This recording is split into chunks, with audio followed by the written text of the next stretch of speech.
I'll just formally introduce our speaker. Our speaker of the session is Katherine Weare, Emeritus Professor within Southampton Education School at the University of Southampton. She's known internationally for her career in universities, cultivating work on well-being, and more recently, mindfulness in education. She's published widely and created influential European and UK programs in this area and advised policymakers such as the EU, the WHO, Parliament and the Scottish Assembly.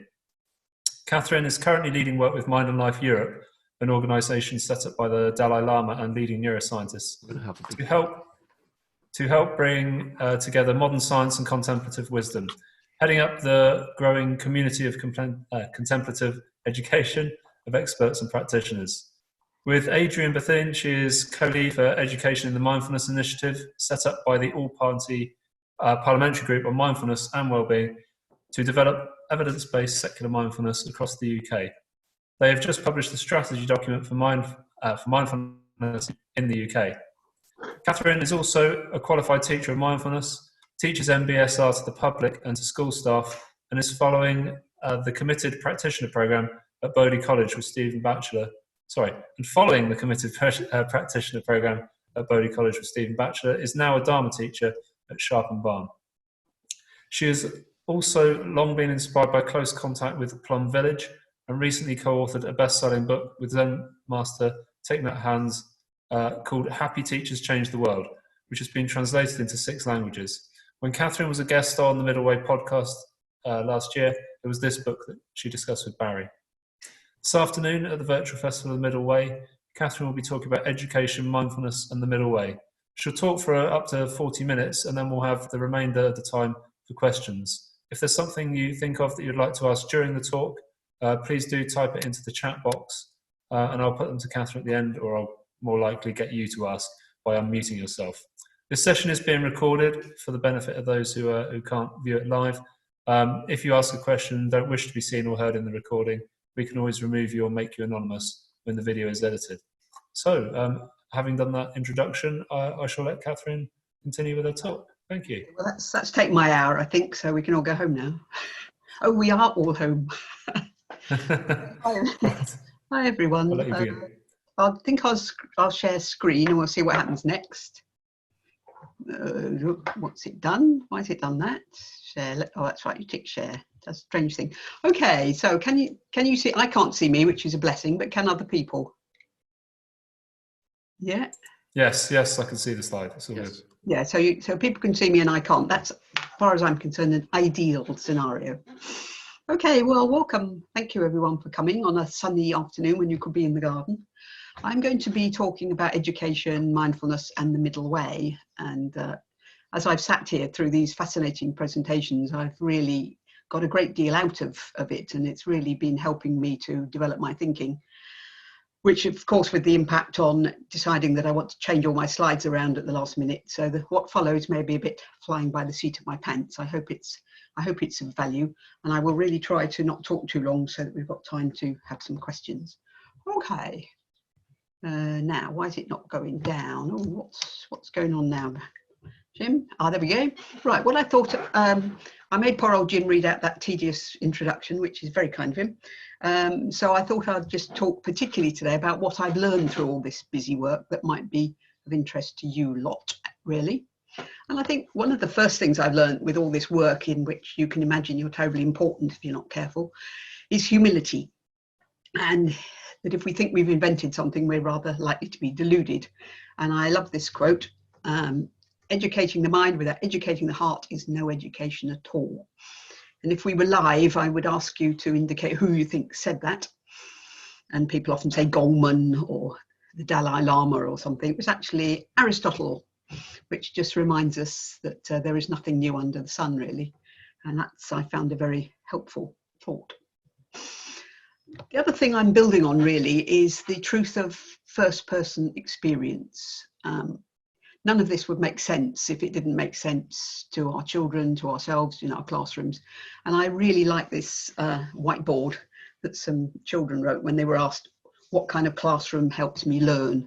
And if you just scan your eyes over that, I think we'll see that kids know very well that you need a climate and an ethos and a place where people feel valued and there's time, and people are respected.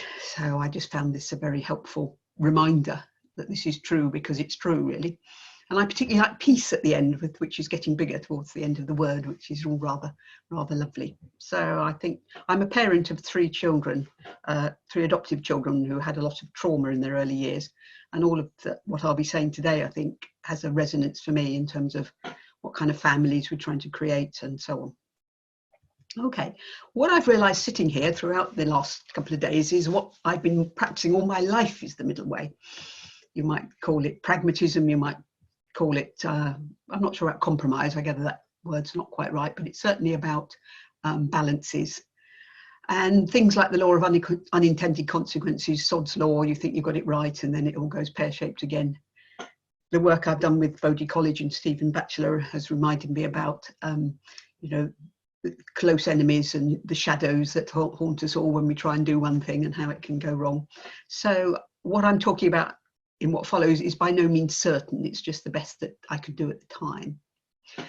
I've been building on a very long tradition, and I think it's worth reminding all of us that, again, we haven't invented this. What are splurged up here are all the many titles that I've been working under. I put in right brain, really, to thank Ian McGilchrist for his great work.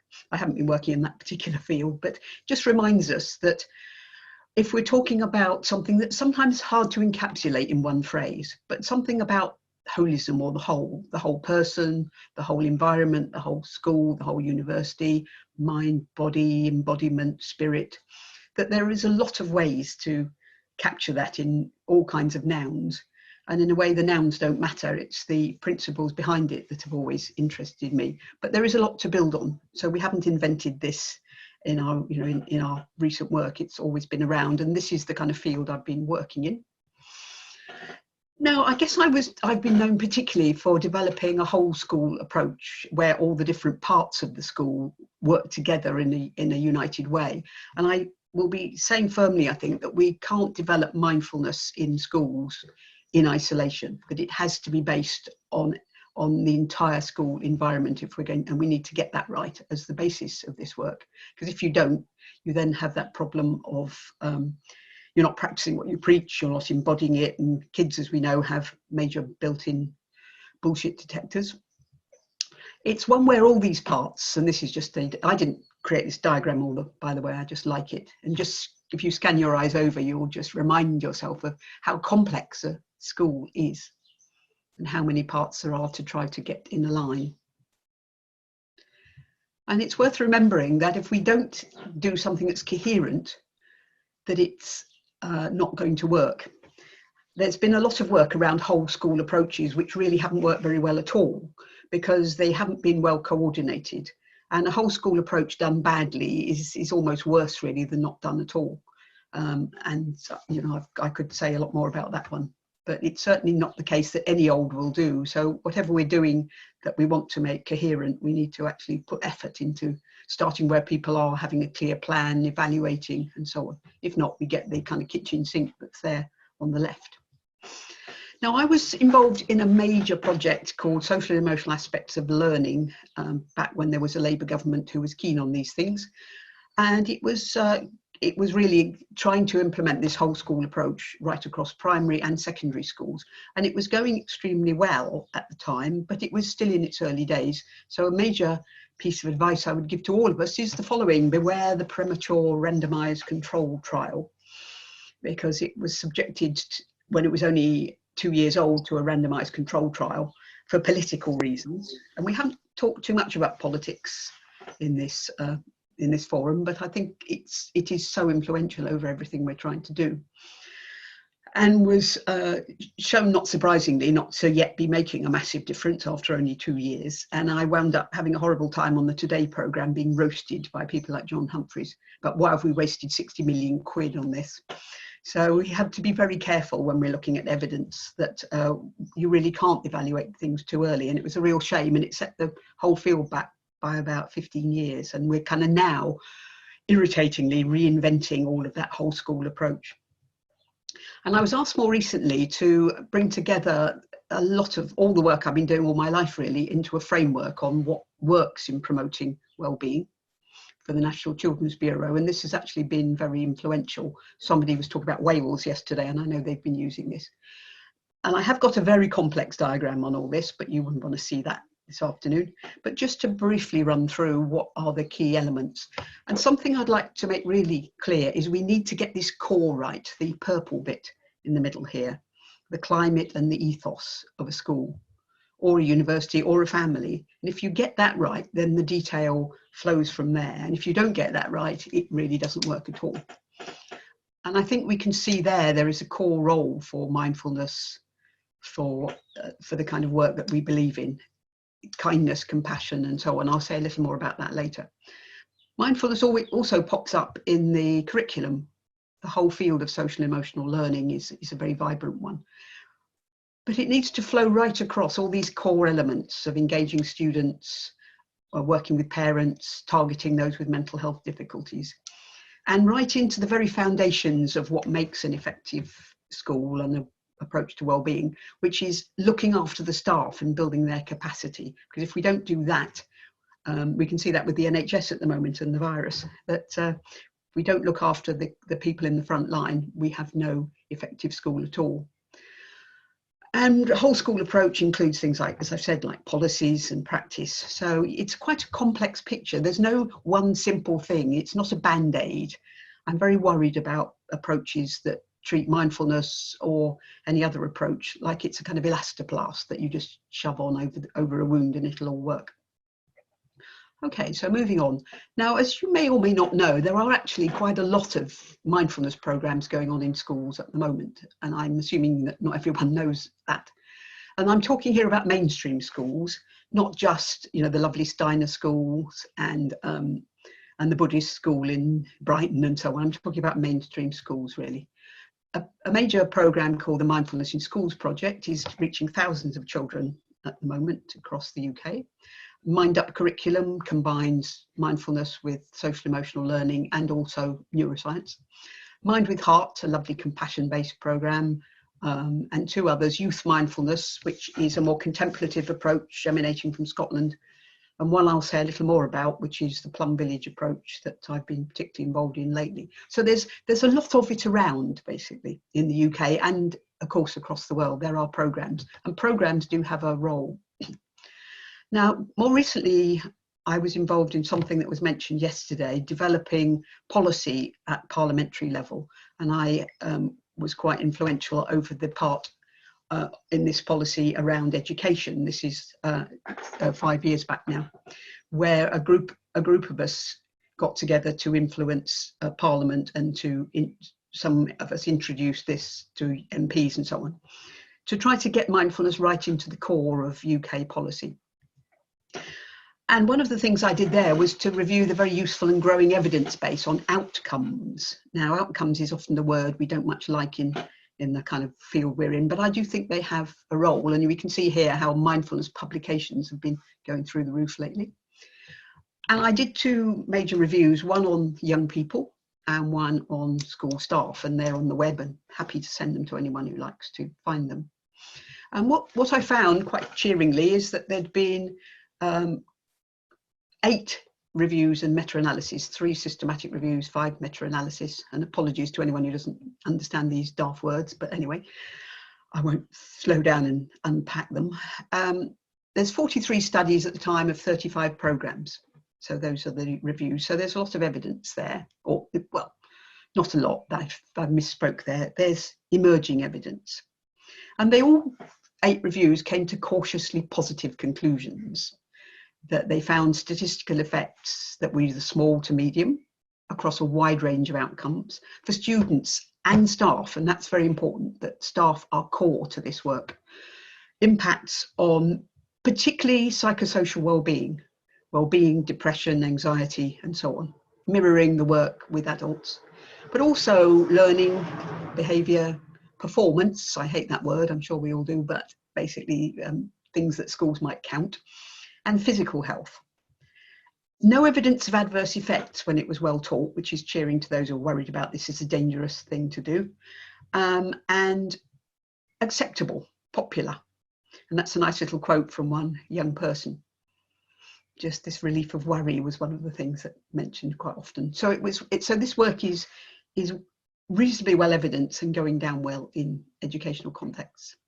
So I think one thing I've concluded is that we don't diss this work, we don't dismiss it. We accept that mindfulness has to be immediately useful.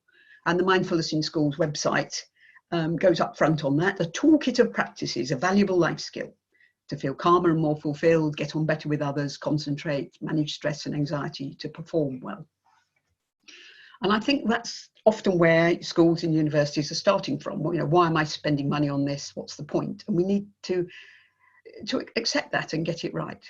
But as I think we all know, the risk is then it's seen as a panacea, as an elastoplast, as a firefighting, a magic bullet.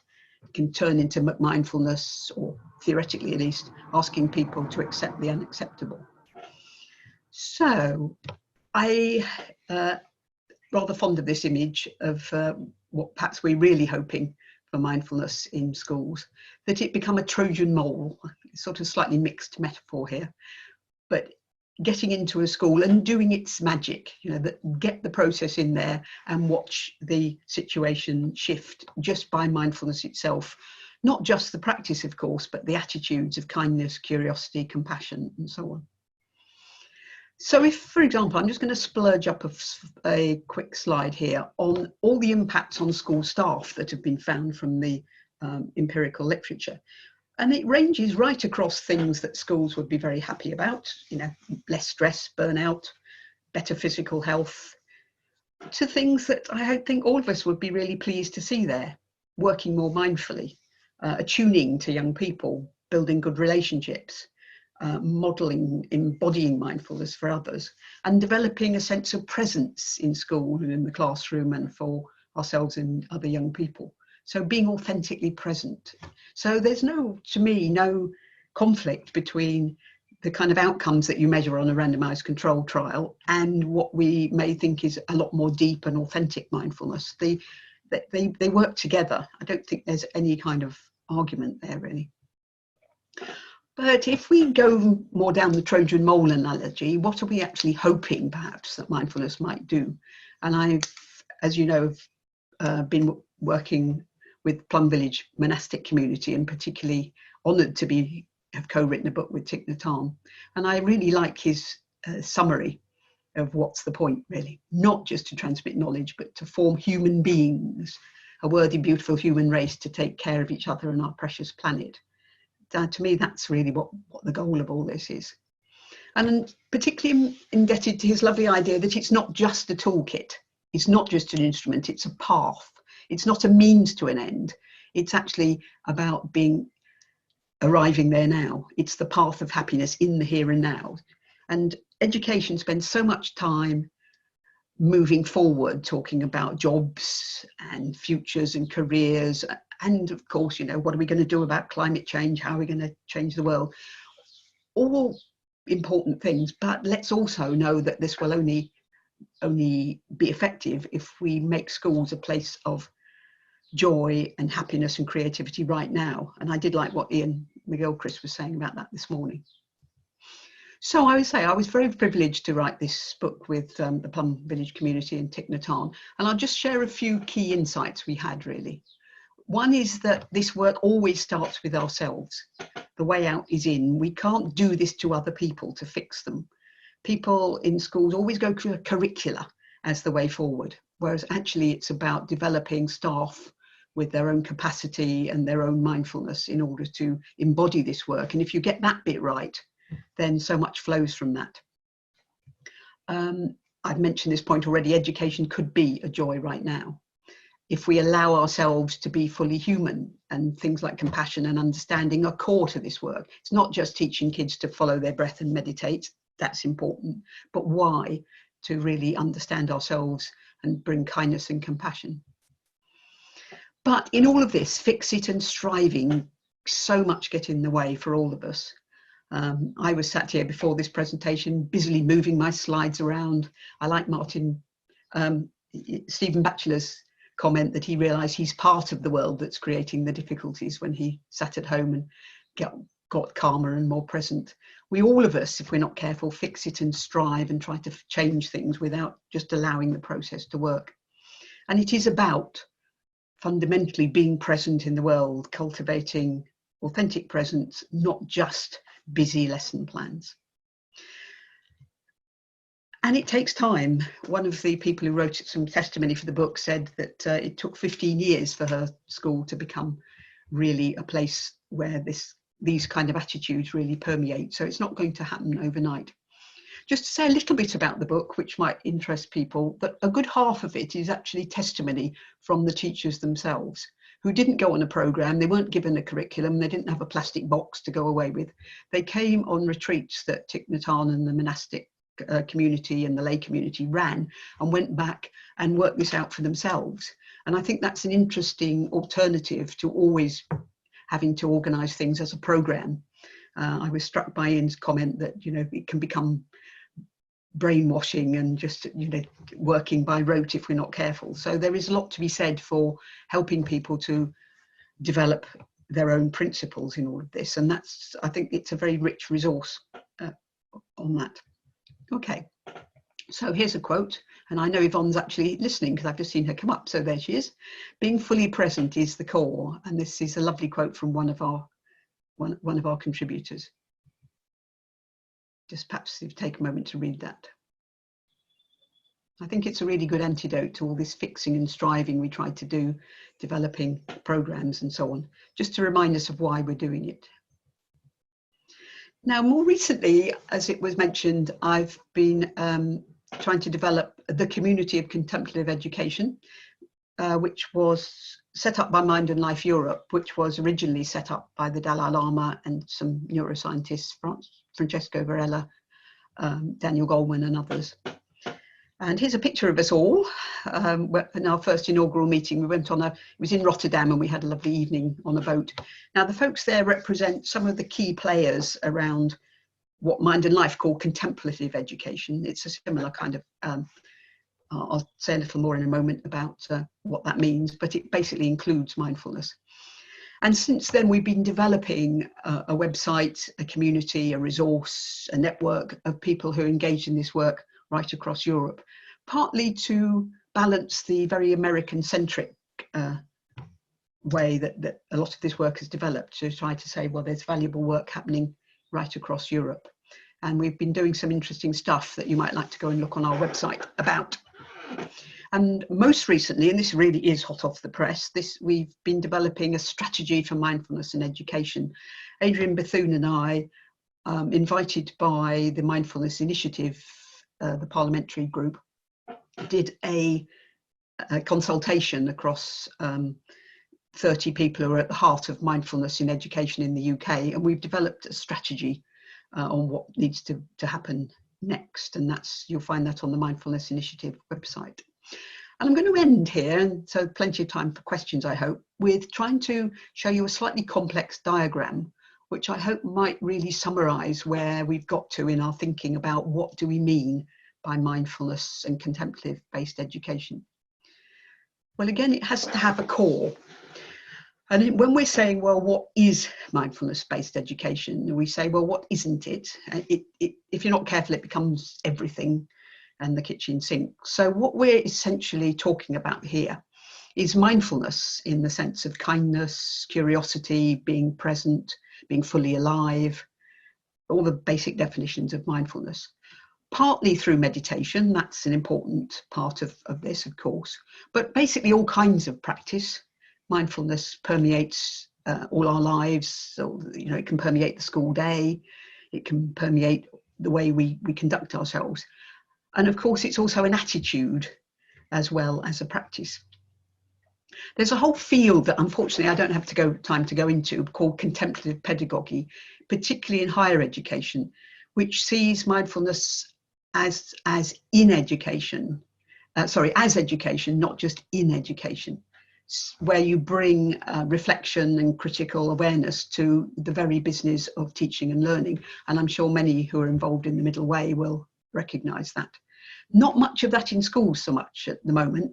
It tends to be more initiatives and interventions, particularly around mental health and well-being, but really interesting idea of bringing the whole way in which we experience teaching and learning and mindfulness together.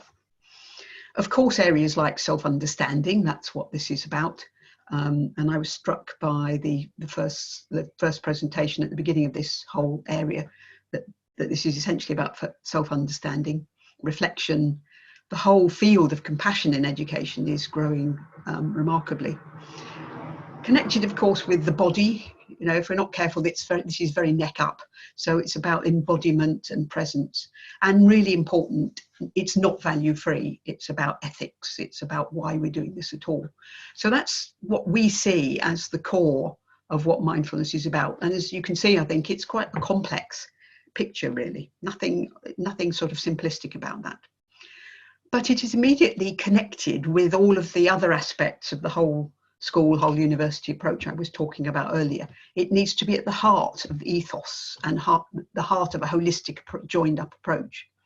It needs to be seen as integral to all the work that schools are doing and universities are doing around well-being and mental health, of course. Really important not to be frightened of using that term. It's often the in that schools and universities use into this.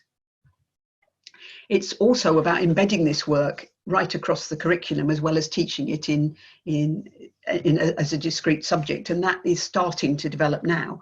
Mostly this work, in the UK at least, has been kind of 8 or 10 lessons in which kids learn the basic skills, similarly in universities. But it's really starting to expand now to be embedded right across the curriculum, and particularly in this whole rich field of social and emotional learning.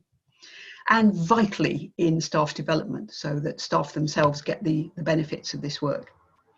But two just final important points, really, that it needs to be based very clearly on research of all kinds, the neuroscience, the quantitative research, but also the qualitative research about first-person experience, about phenomenological research. So it needs a really solid base and to have good interchange.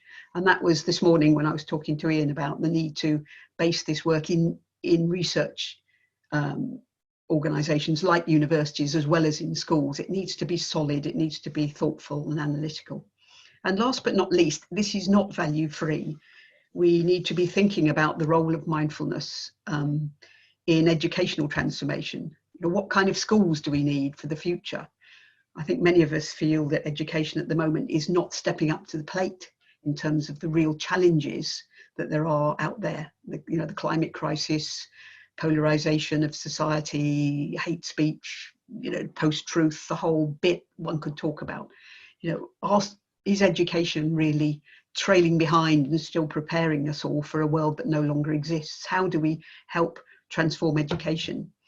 And ultimately one hopes society to be more equitable, kind, compassionate, to cling on to some of the values that I think many of us are experiencing at the moment, oddly in this time of lockdown.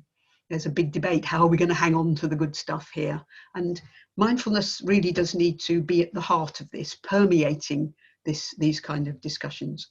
So that's the kind of vision, I think, that's underlying the work with Mind and Life Europe, is underlying our strategy for education across the UK. I think you can see this is not simplistic mindfulness stuff. It's really quite, I hope, quite deep and powerful. Okay, that's in a sense all I want to say. I'd love to hear any questions or comments, but I think I can just press stop share. There we go. So there, I kept it on pretty well, didn't I? No, thank you, Catherine. That was great. And I'll start off with a question myself. You've trained to be a mindfulness teacher yourself. Is there anything from that process of going through that's changed the way you think about the implementation that obviously you've been engaged in for years? Implementation sort of in a large scale way, and you've been dealing with it obviously in the sort of the personal. Has anything changed during that process that you think has changed your way of looking at the bigger scale thing? Yes, absolutely, massively. I think it comes down to avoiding fix-it. I think I sort of was out there thinking it was all going to be solved by government documents and curricula. and yet another initiative, and let's evaluate it, and a sort of striving energy, I think, and realizing that that's part of the picture. You've got to do something. You can't just sit around and think, meditate to yourself. But that if you bring that kind of energy to the process, it doesn't work too well. It's imposed on other people. It's frenetic. It becomes all about yourself, or all about the organization you work for and their needs to, targets and all of that.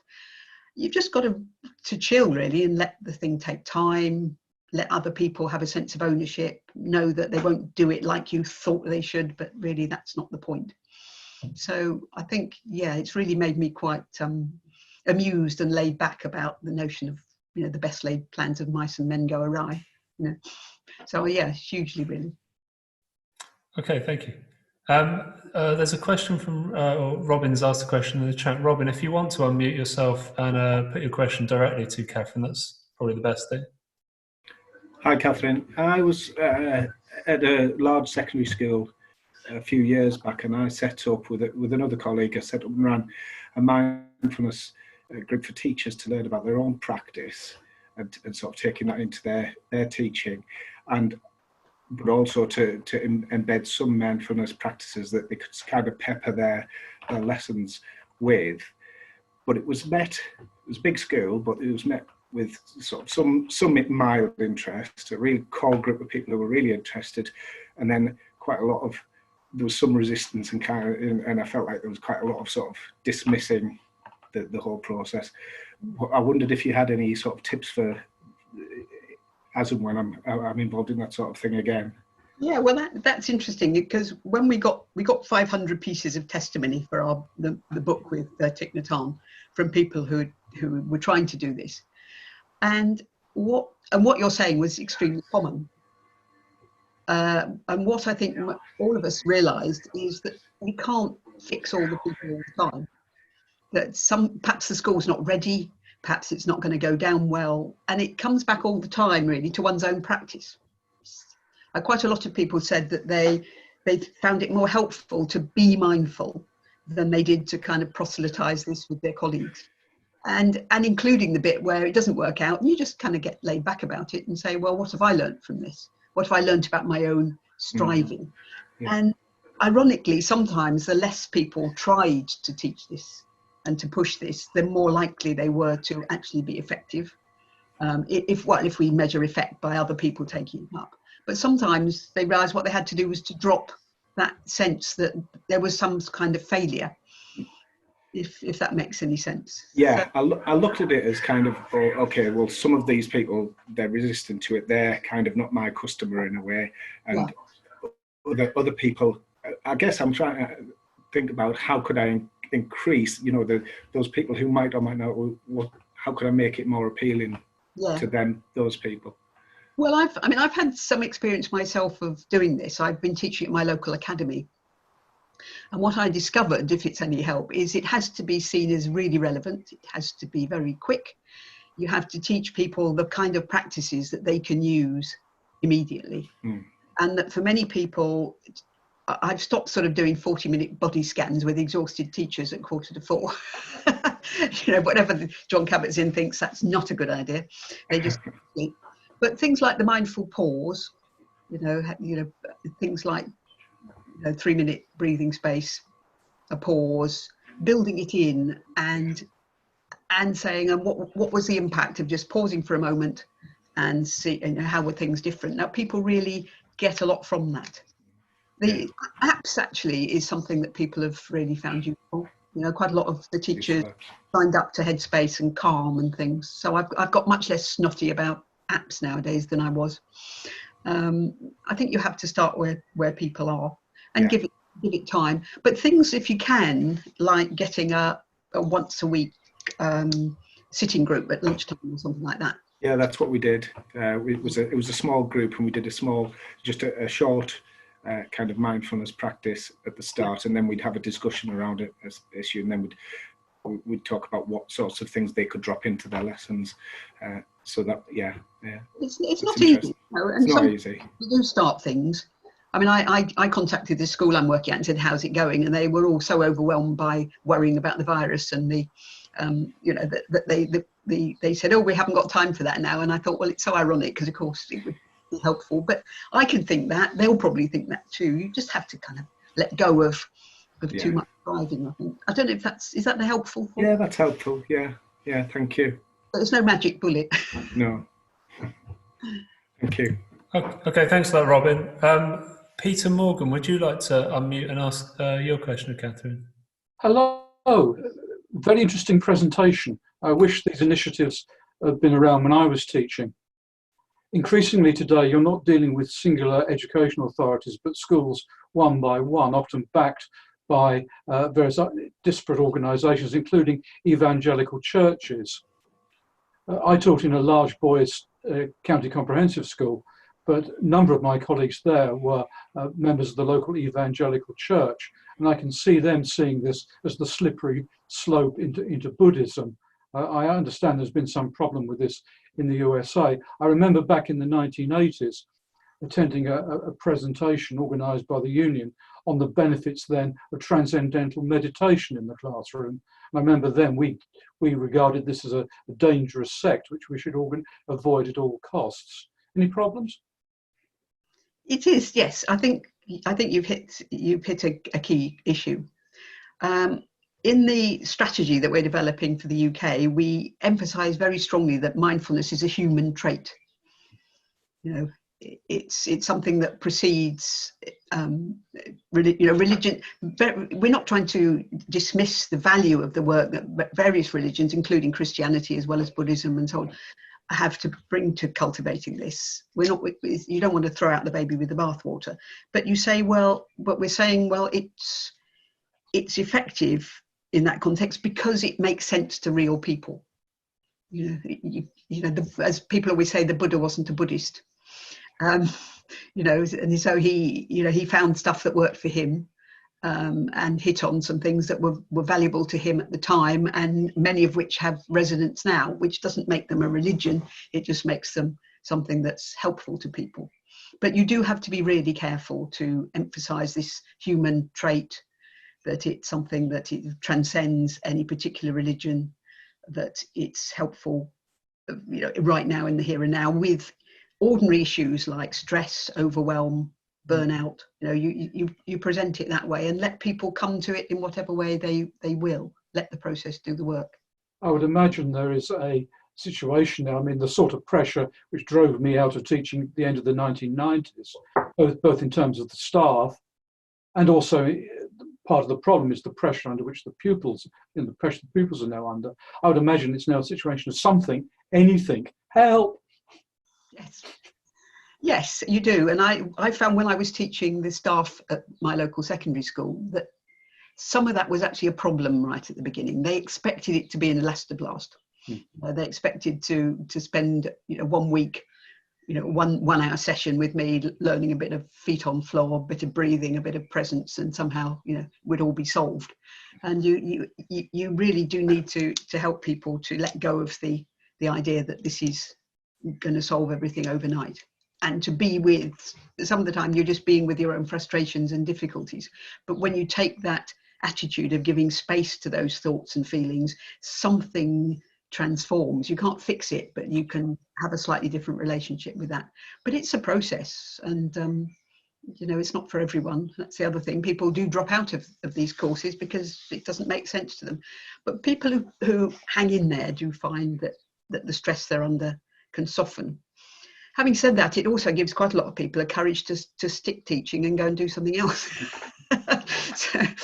So it's not, this is not an elastoplast to make people cope with the uncopable.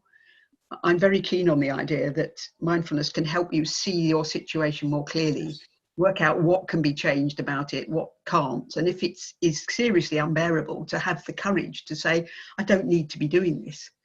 So, it's not necessarily a success if all the staff, hang in there. It might be a success from the point of view of mindfulness if some of them say, I've got better ways to spend my time. Which is effectively what I did. Yeah. Thank you very much. Keep at it.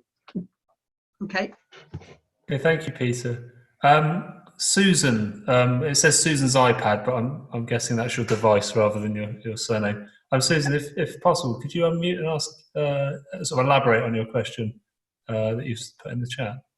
Right, Katherine, I was inspired and hopeful, thank you very much, by your talk, very inspired and hopeful. Just wanted to say a couple of things with the example of my 9-year-old grandson. Two things. One, mindfulness can be found in all the strangest places. And secondly, evaluation is the hardest thing to support the worthwhileness of this work. Age 7, he went to a school that was held up as the best school in the region. It was all about testing 10 spellings on Friday, and it enraged me when he came home with a piece of grammar analysis that would be suited to a 14-year-old for a first look. Luckily, he moved schools to a fabulous school with inspired staff. And one of the things that I was most impressed with was one afternoon, his teacher brought in 2 Iraqi asylum seekers, a husband and wife, who'd only been in the country 7 weeks, and were both PhD physics graduates from Iraq. And my grandson, he often sort of talks to me about things that utterly inspired him. And it wasn't a conversation because I didn't get a word in edgeways. He'd learned so much. But as he spent half an hour on the phone, I was thinking to myself, good grief, what has he learned? Compassion, empathy, racism, marginalization, discrimination, an enormous amount on loss, starvation, how to survive, survival skills, and an appeal about our connectedness as human beings, because they really were. I think the point of it was to humanize asylum seekers so they weren't a racist object. And I kept sort of checking all these extraordinary things that he'd learned, which would be hard to communicate to an adult or to get learning and understanding in adults.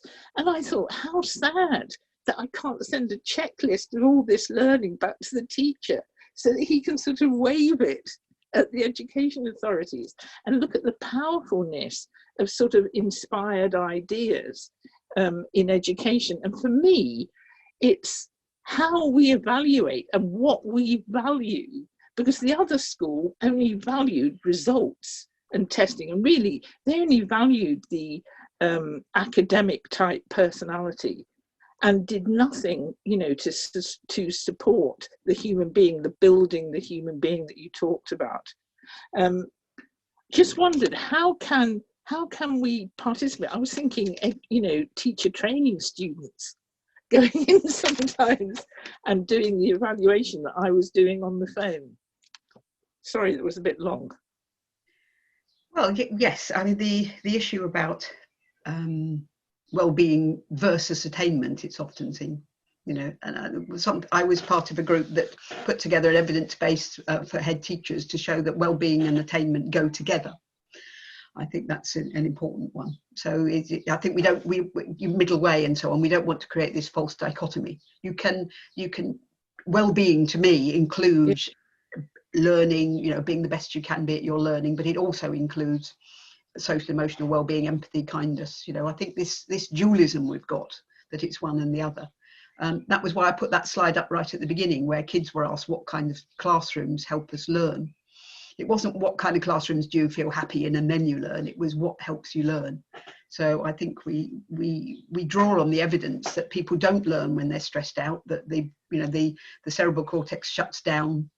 We become reptilian, fight, flight, freeze. Stress in the classrooms is the enemy of learning, and that people learn a great deal better if they feel cared for and relaxed and that there's good communication going on. Relaxed in the sense of flow. I don't mean kind of floppy and asleep. I mean, ready to learn because their brains are firing, which is what you feel when the stress levels are reduced. So I think we. How can we evaluate the inspired work of teachers? Because there was huge contrast. They put on a meditation session, which he didn't get anything out of at all. No, well, that's often the case. I mean, yes, I hadn't got time to go into it, but you can teach this stuff incredibly badly if you're not careful. Yes. And I'm actually very worried about this stuff being rolled out quickly in sort of cheap programs.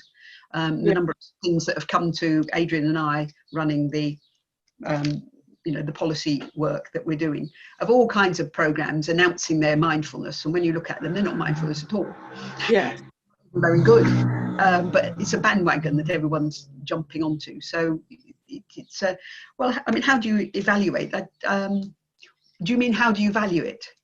Yeah, well, both. How do you show the school what a phenomenal experience that was?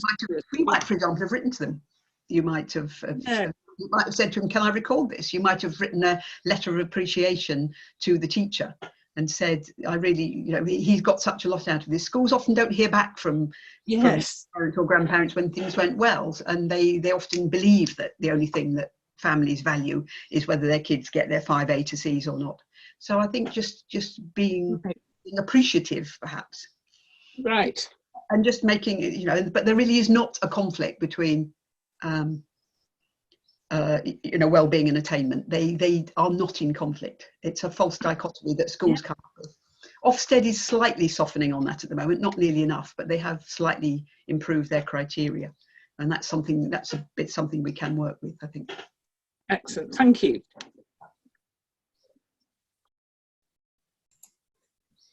Hi. Okay. There are a few more questions. Is it Uni Dao? I hope I pronounced that correctly. Uni Dao. There's a question about applying mindfulness. See if you can unmute and ask if you wish. Hi, thank you so much for your presentation. I would like to ask about, do you think that mindfulness can be applied in online teaching and learning, and how you think that it can reflect mindfulness in the virtual environment? So do you mean at the moment where there's so much online learning, how do we integrate mindfulness into that? Is that what you're asking? I'm not quite understanding your question, Uni. Yes, I mean, it's online education in general, and especially in this moment, right now. Yes, right now. Well, yes. One of the things we've just done with the Community of Contemplative Education website is to be a hub for the many efforts that are being made to continue work around mindfulness and contemplative education online by schools. And there's some really interesting examples where schools were already doing this work, of how they're including that in what they're sending home to kids. So it's not just the maths and the English, it is actually mindfulness practice too. So there is efforts being made to do that. I mean, it's possible. None of it's a substitute really for real life communication with flesh and blood human beings in front of each other, as I'm sure we're all feeling on this for this conference. But it can be done, particularly where you've got a basis for it already, rather like we have here. Where you're already working at it in a school. There are practices that can be suggested. People appreciating what they have got, gratitude practice, going outside in the garden, looking at what's there, sending gratitude to health service staff, communication in the family of a mindful nature, eating mindfully together. I mean, there's a huge amount you can, in a sense, remind people of, but it's not an easy thing to teach children completely from scratch with the help of just apps or online. Personally, I think these are best as a support for the face-to-face teaching, and it's quite hard to start there, but sometimes needs must. So perhaps certainly my kids are using their online apps for mindfulness a lot more than they did, which is quite cheering in a way. At least they've got something there. Is that okay? Yeah, sorry, thank you so much. Yeah, thank you. Lucy's got a question as well. Lucy West, if you want to unmute and put your question to Katherine. Yeah, thanks. You've sort of touched on this already, but just anecdotally as a mother, I have a 13-year-old son who's been to both a very large state primary school and a small progressive private school.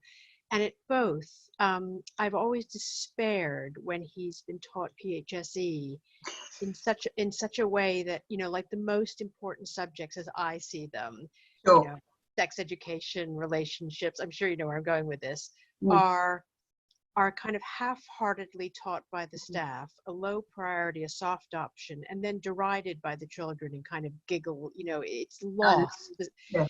And so I guess I have a concern that mindfulness could follow in the same, it could either actually be part of the PHSE curriculum, Yeah. or it could struggle with the same kind of low priority. And clearly from some of the things you said, you have the same kinds of concerns. Absolutely. And it sounds like from what you were saying earlier that a lot of it is about working with schools to tailor and customize where it will both best be kind of where the intervention, as it were, would best be applied, and what needs of the school it can best, you know, whether that's stress management for teachers or issues with mental health with students. Anyway, yeah, so I was just curious about kind of. Oh, absolutely. Well, it's Adrian and I are currently writing guidance for schools now. And the first thing we say is, first, do no harm. If you're going to do this badly, please don't bother. You know, the inoculation theory of education, you have a little bit of it, so you never want any more. And we really don't want that to happen. I have a son who came home from school once and I said, what have you been learning today? And he said, citizen shit. And I said, oh, he said, we all call it that. So, you know, we don't want it to be mindfulness shit, really.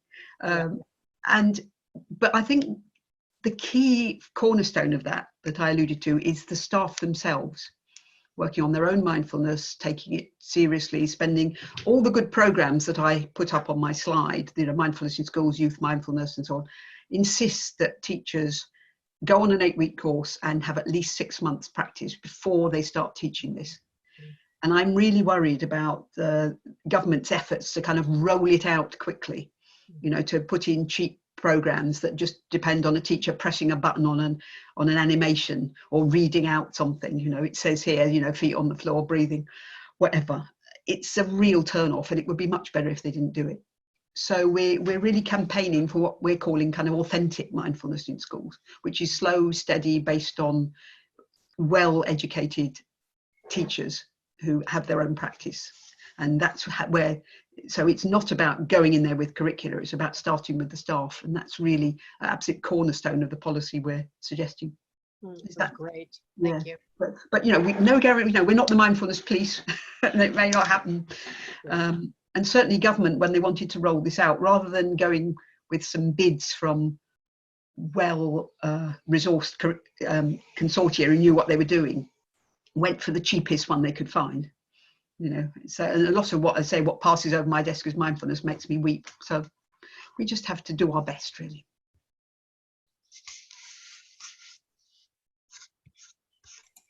Okay, thank you for asking that, Lucy. We're out of questions, but Robin had a comment. Robin, we have got a few minutes. Could you just elaborate on what you were talking about in the chat there?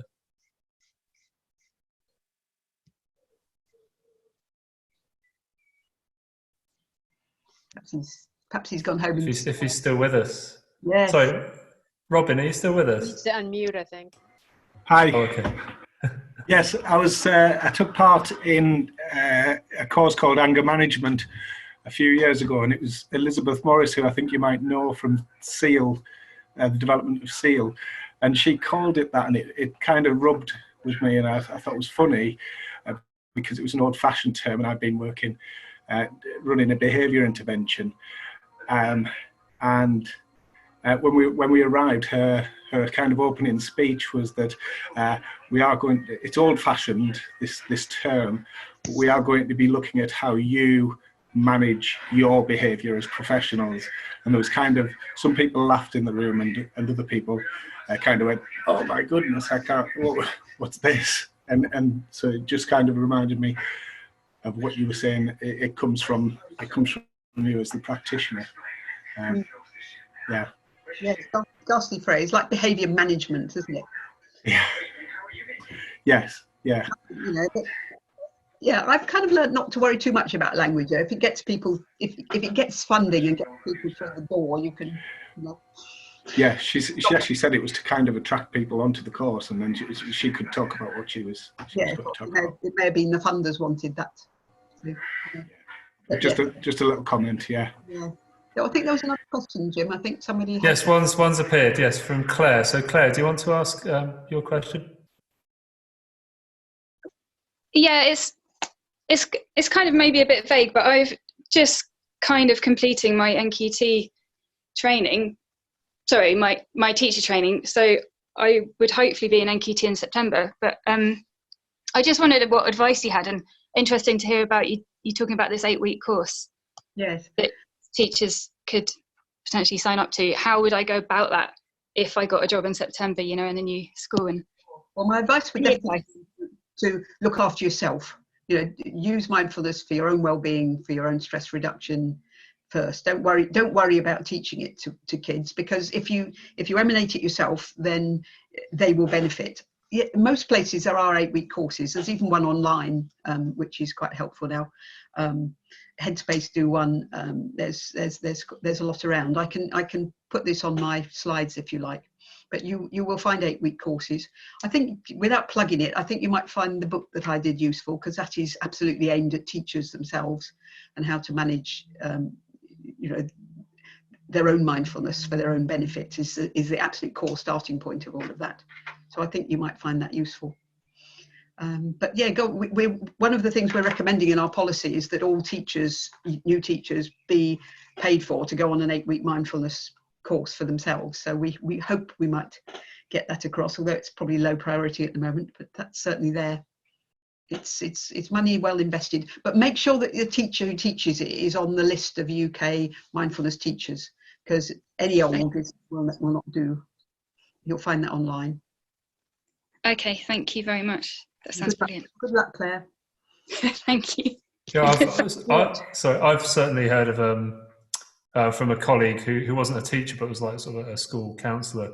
She went on a mindfulness course, having never done anything about it before, and I think that it was I'm not sure that she finished it because the teacher there put her off. So I didn't probe any more deeply, but it can be she was up for it at the start, but I used to share commuting with her, so I would hear week by week how how she was losing confidence in it, and it was time. It was in her own, you know, it was in her evening, so it wasn't, you know, it was outside of her work hours. So there was it seemed to almost be set up for her to not follow through with it.